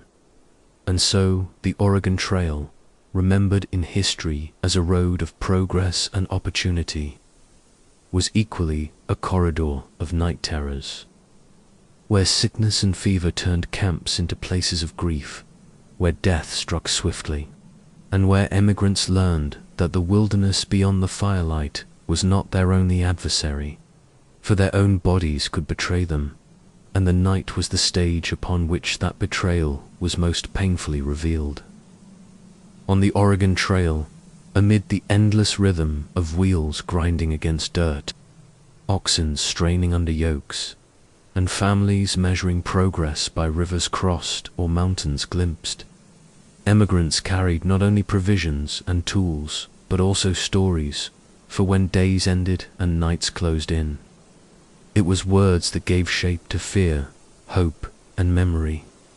And while much of what happened on the trail might have faded into silence, the diaries, letters, and oral histories preserved by those who endured the journey ensured that the lived experiences of westward migration would survive long after the last wagon ruts hardened into earth. And these accounts reveal that stories were not merely recollections, but active forces in shaping how emigrants understood their journey. For tales told by firelight, written hastily by lantern in diaries, or carried in letters to loved ones back east, became frameworks through which families coped with suffering, explained tragedy, and justified perseverance.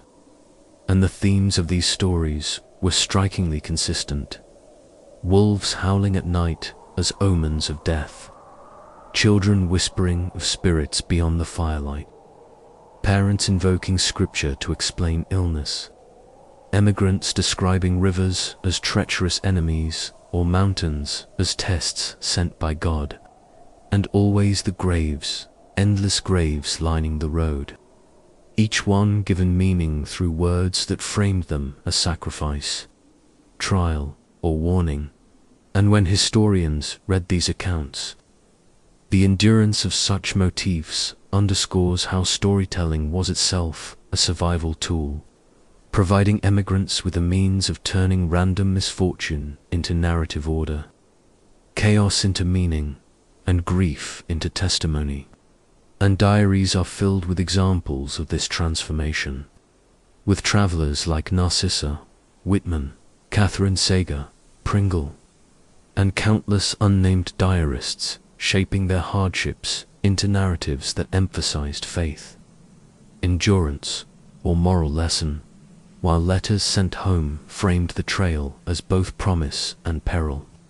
urging relatives to join or warning them against the dangers.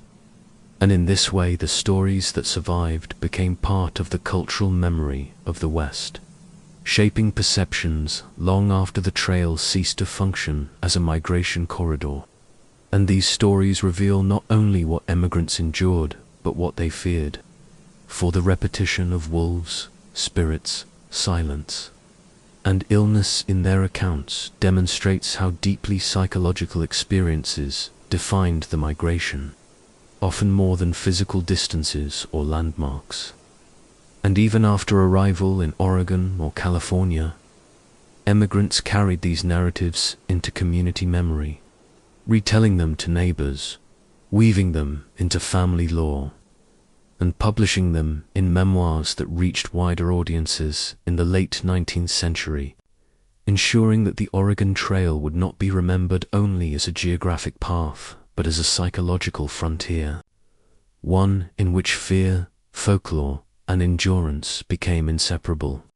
And oral histories reinforce this, particularly among native nations, who preserved their own stories of emigrant passage, sometimes recounting visions of endless wagon trains cutting through sacred lands, sometimes retelling encounters with emigrants who misunderstood or dismissed traditions.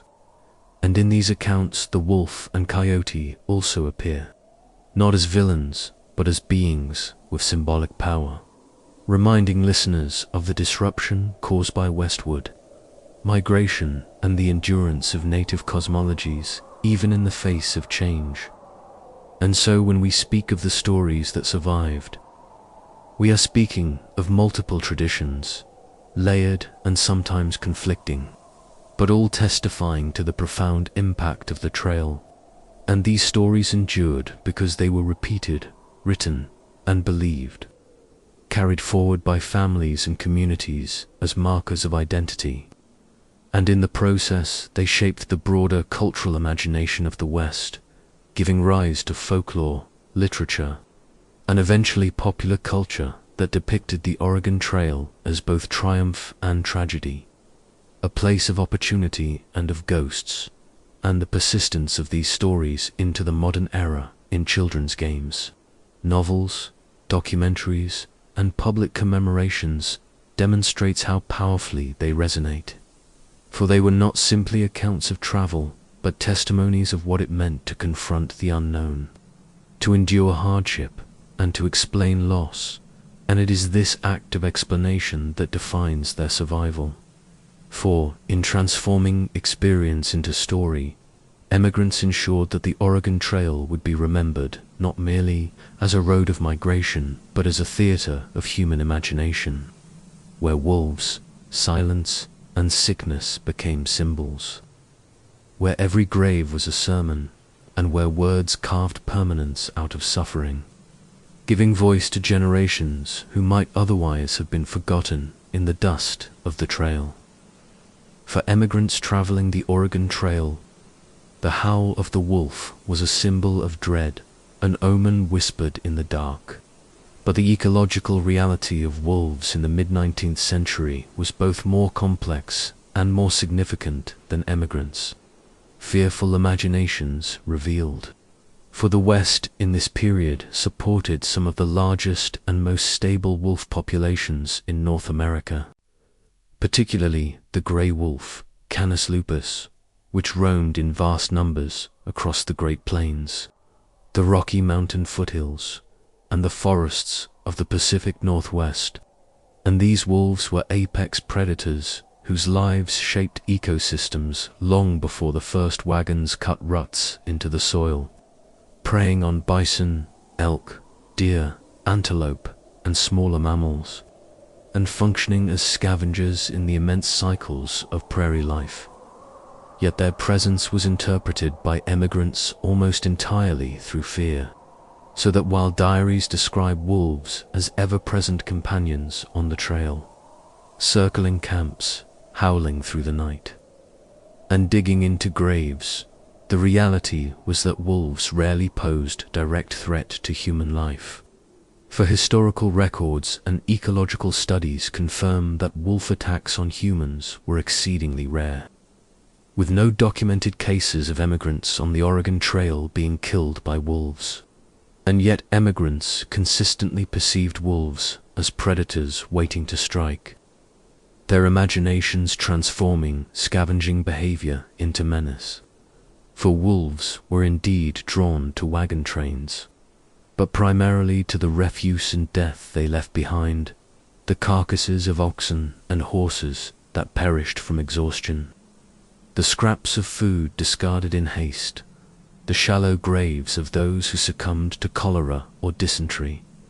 And in this sense, wolves became visible participants in the mortality of the trail, not because they killed emigrants, but because they consumed the evidence of their passing, pulling bones from loose earth, scattering remains, and leaving behind signs that horrified survivors, whose cultural traditions already associated wolves with death and destruction.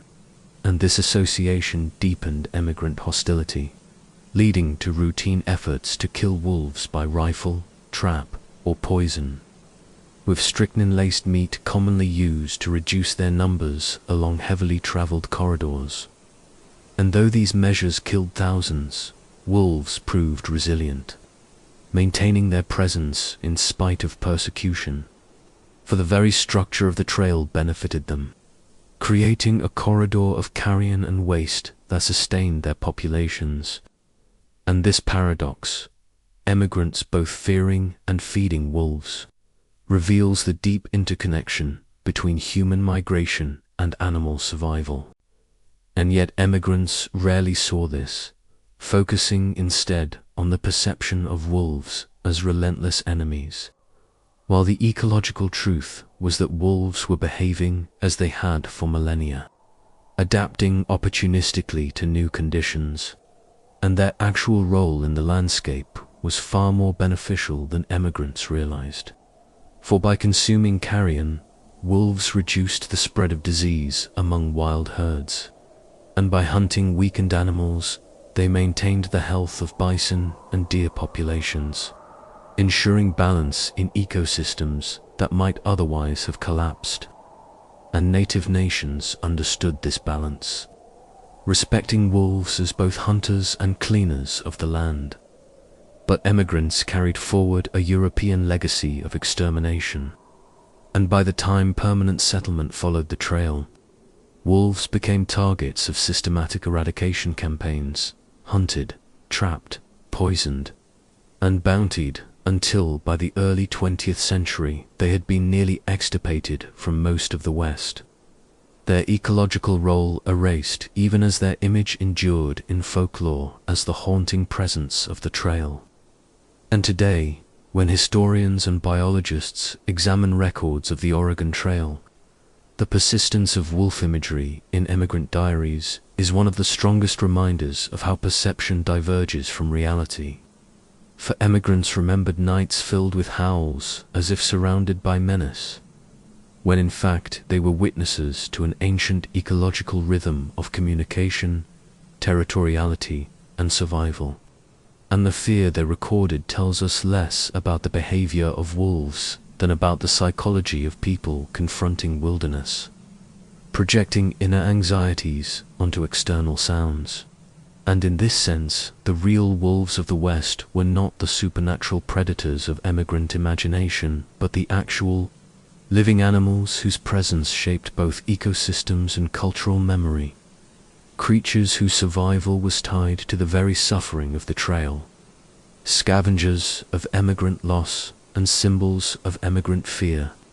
And the tragedy of their story is that this very perception became the foundation for decades of persecution, leading to their near eradication in the very lands where their howls once defined the night, leaving behind silence where emigrants had once trembled at sound. A silence that testifies not to the absence of menace, but to the consequences of misunderstanding. A silence that historians, ecologists, and storytellers today continue to interrogate as they seek to separate myth from reality.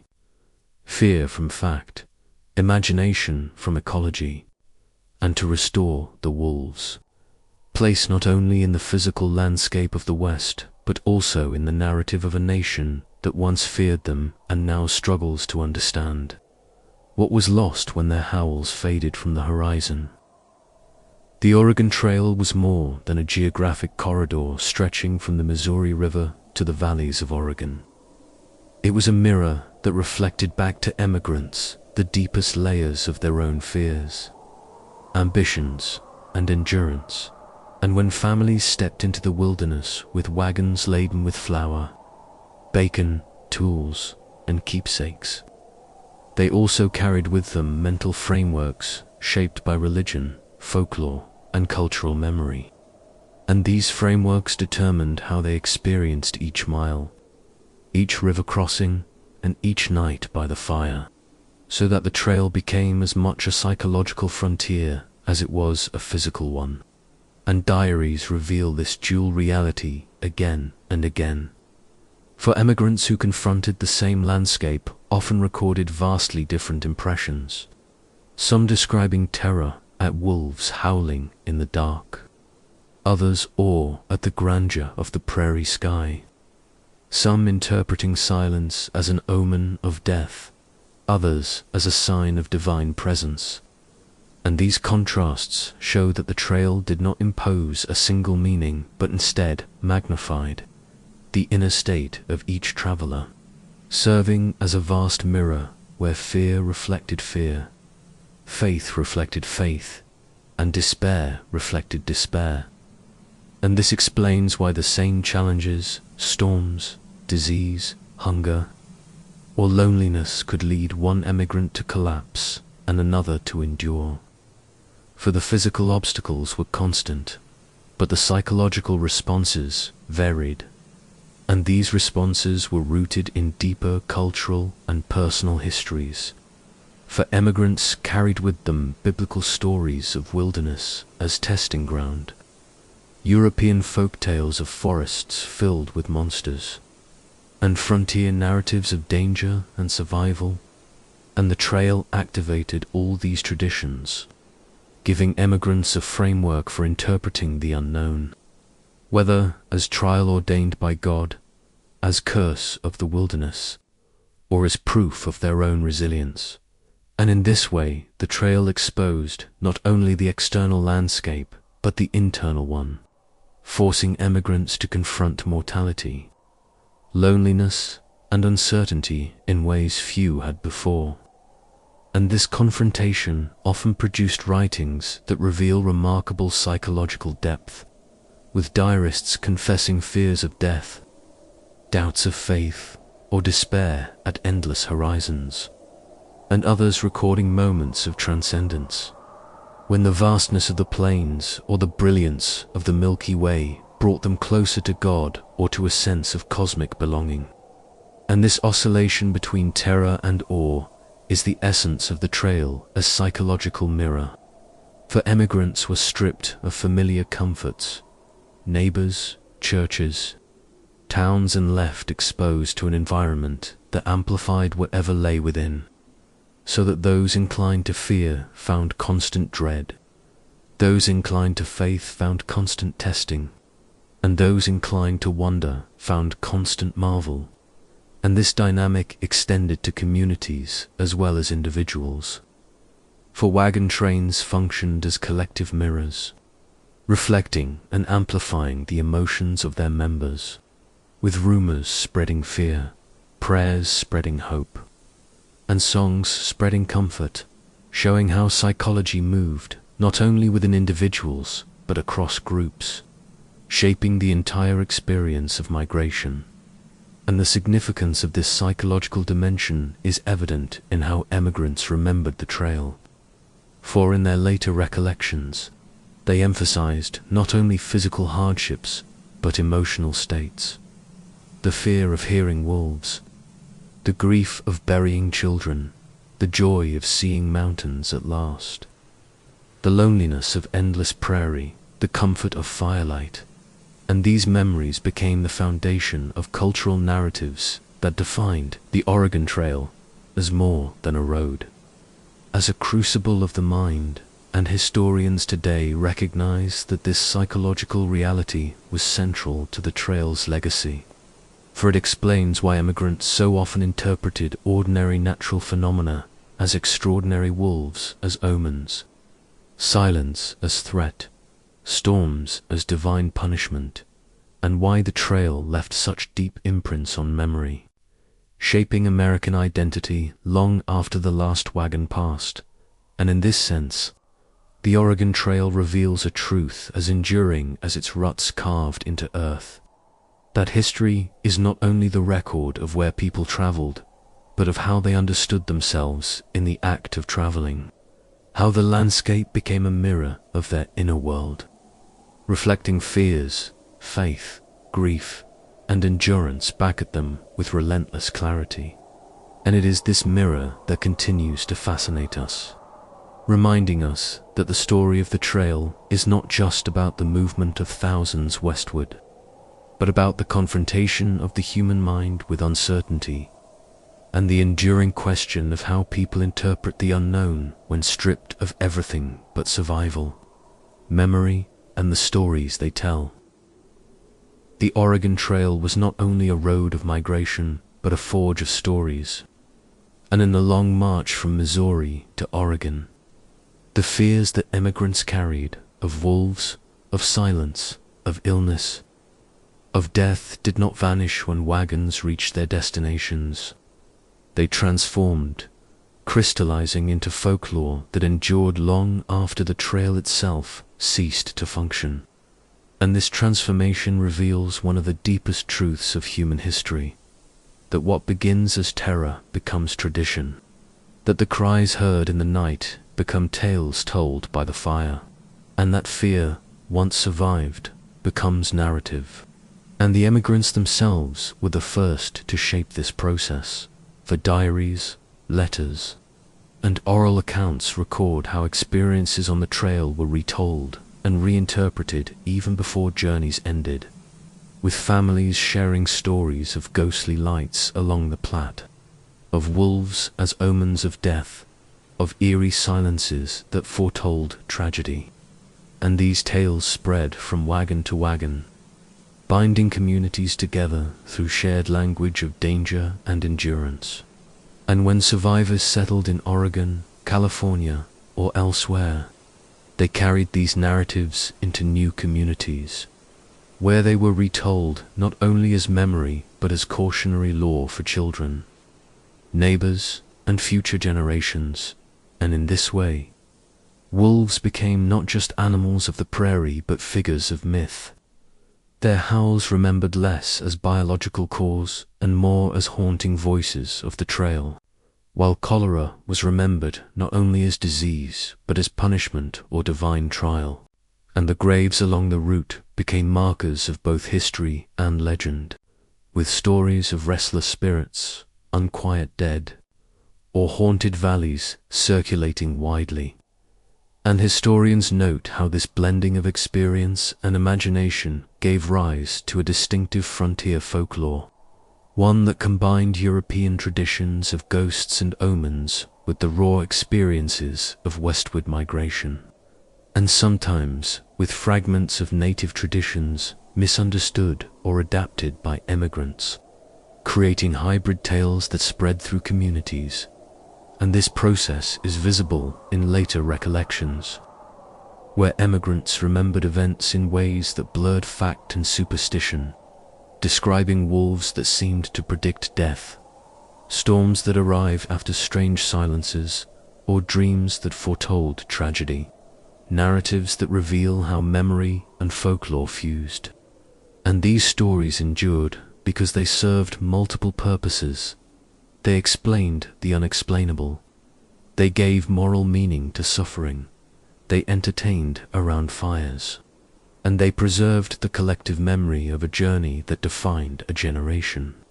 And as time passed, the folklore of the trail outlived the reality.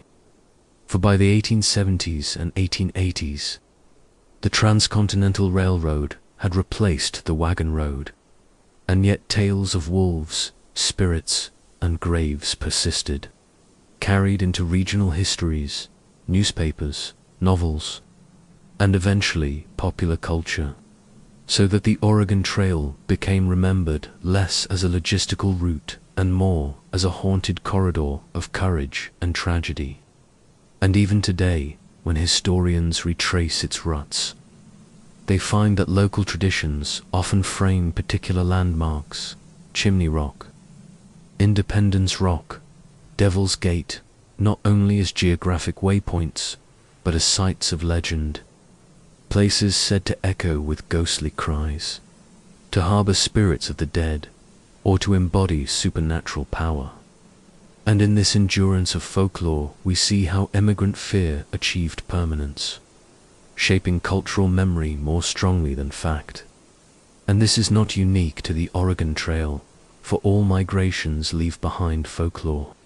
But the trail is one of the clearest examples of how hardship and imagination intertwine, producing stories that become as lasting as monuments. And the transformation of fear into folklore also reveals the resilience of emigrants, for in retelling what terrified them, they asserted control, turning predators into characters, silence into omen, illness into warning, and death into memory.